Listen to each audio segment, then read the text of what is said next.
In the bustling heart of Manila, where glass towers rise beside rusted rooftops and the sound of car horns blends with street vendors' shouts, a woman named Veronica Del Monte sat inside her tinted limousine. The world outside was a blur of chaos, street children chasing jeepneys, vendors waving fans, a blind man playing a battered guitar by the sidewalk. But Veronica barely noticed. Her eyes were hidden behind diamond-studded sunglasses, her lips curved in a faint smirk of superiority.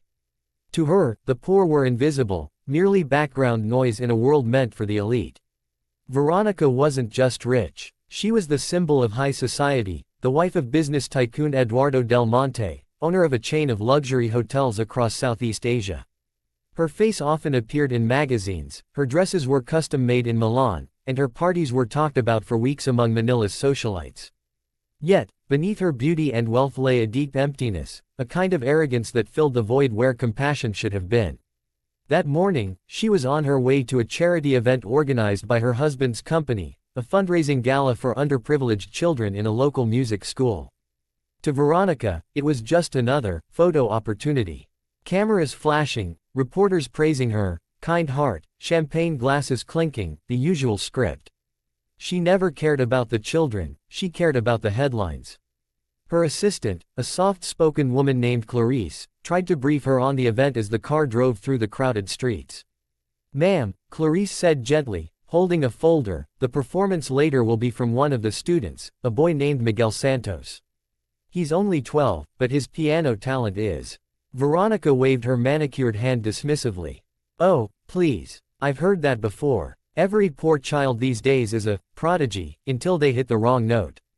She chuckled, scrolling through her phone. "I just hope he doesn't embarrass the guests. I don't want another sad sob story ruining my mood." Clarice hesitated. She had worked for Veronica long enough to know when to stay silent. But something in her heart ached for that boy she had met earlier while preparing for the event. Miguel was shy, wearing clothes too big for his thin frame, his fingers covered in small cuts from helping his father at a local workshop. Yet, when he sat in front of the piano, his hands moved like magic, delicate, powerful, full of emotion that words could never express. When the limousine finally stopped in front of the Del Monte Grand Hall, reporters rushed toward Veronica like a wave. Flashes filled the air as she stepped out, her heels clicking on the marble steps. "Mrs. Del Monte, over here, smile," the photographers shouted. She posed gracefully, giving them the perfect angle, chin high, lips poised. The charity banner behind her read, "Hope through music, a night for the future of Filipino children." Inside, the hall shimmered with chandeliers and crystal glasses. Rich donors chatted about vacations in Europe while a few nervous children waited backstage for their performances. Among them sat Miguel, holding his small notebook of songs, his late mother's handwriting filling the pages with music notes. She had taught him the piano before she passed away, telling him that music could open hearts when words failed. Miguel looked around nervously. He had never played for rich people before, only in the small church where his father worked as a janitor. His fingers trembled as he practiced quietly on the worn piano backstage. In his heart, he whispered, "Mama, please, help me not to make mistakes." Meanwhile, Veronica sipped champagne and chatted with another guest. "Imagine," she said with a laugh, "we're here to help children who probably can't even afford shoes, yet they're playing the piano. How ironic." Her friends laughed politely, pretending to share her humor. But destiny was already preparing to humble her in a way she could never expect.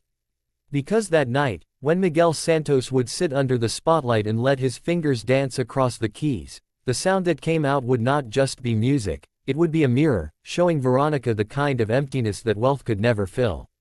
And for the first time in her life, the woman who thought she had everything, would realize she had nothing at all. The program began with lights dimming and polite applause echoing through the hall. A hostess in a glittering gown walked to the stage, her smile bright beneath the spotlight. "Ladies and gentlemen," she announced, "tonight we celebrate the beauty of hope, talent, and the generosity of the Del Monte Foundation." The crowd clapped lazily, most of them half interested, their minds already on the dinner courses to follow. Veronica clinked her glass against her husband's and whispered, "Let's make this quick. I promised Liza we'd stop by her rooftop party after this boring show." Eduardo only smiled faintly, he was used to her indifference. Backstage, Miguel listened nervously as other children performed simple folk songs. His turn was last, the main act, Clarice had insisted, because his story would move donors to give more. He wore his only white shirt, freshly ironed by his father that morning. The sleeves were too long, and he had rolled them carefully so they wouldn't touch the keys. The piano on stage looked enormous, polished black, shining like a mirror that reflected every trembling face in the audience. He could almost see his own reflection from where he stood. "You can do this," he told himself, but his heart was pounding so loudly he feared it would echo through the hall. When the MC finally called his name, the spotlight moved across the room, finding the small boy walking slowly to the stage. The murmurs in the audience grew. "Who's that? He looks so young. Isn't he one of the scholarship kids?" Veronica crossed her arms and leaned back, unimpressed. "This should be interesting," she whispered sarcastically to her friend. "Let's hope he knows which end of the piano to touch." Miguel sat down, legs barely reaching the pedals. He took a deep breath and opened his notebook, the one filled with his mother's handwriting. The first piece was her favorite, Clair de Lune. It wasn't the easiest choice, but he wanted to honor her. As his fingers pressed the first gentle chord, something shifted in the hall. The chatter quieted, the clinking glasses stopped. The melody floated through the air like moonlight slipping through clouds, fragile, pure, trembling with emotion. Clarice watched from the side of the stage, tears forming in her eyes. She remembered how he had practiced that same piece on a broken keyboard with 3 missing keys, and yet his music had sounded whole. Now, under the chandelier's light, Miguel looked transformed, not a poor boy in hand-me-downs, but a vessel of something divine. Even Eduardo, distracted moments before, leaned forward and whispered, "He's incredible." But Veronica resisted the pull of the music. She forced a laugh, whispering, "It's just a sad tune. People love tragedy." Still, her voice wavered. Something about the boy's expression, the way his eyes closed, the tiny scar on his hand, the sincerity in each note, stirred something faint and unfamiliar within her. It wasn't pity, it was recognition. For a fleeting second, she remembered her own childhood before the wealth, the cramped apartment, her mother humming lullabies by a window that leaked when it rained. But she pushed the memory away, clutching her glass tighter. As the melody swelled, Miguel's mind drifted to his mother. He could almost feel her beside him, whispering the rhythm.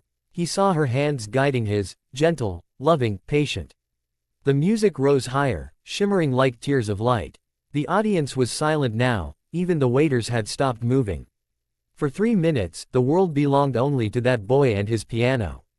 And when the final note faded, it left behind a silence so deep that it felt sacred. Then, slowly, the hall erupted in applause, hesitant at first, then thunderous. People rose from their seats, clapping until their palms ached. Some wiped their eyes, others smiled in disbelief.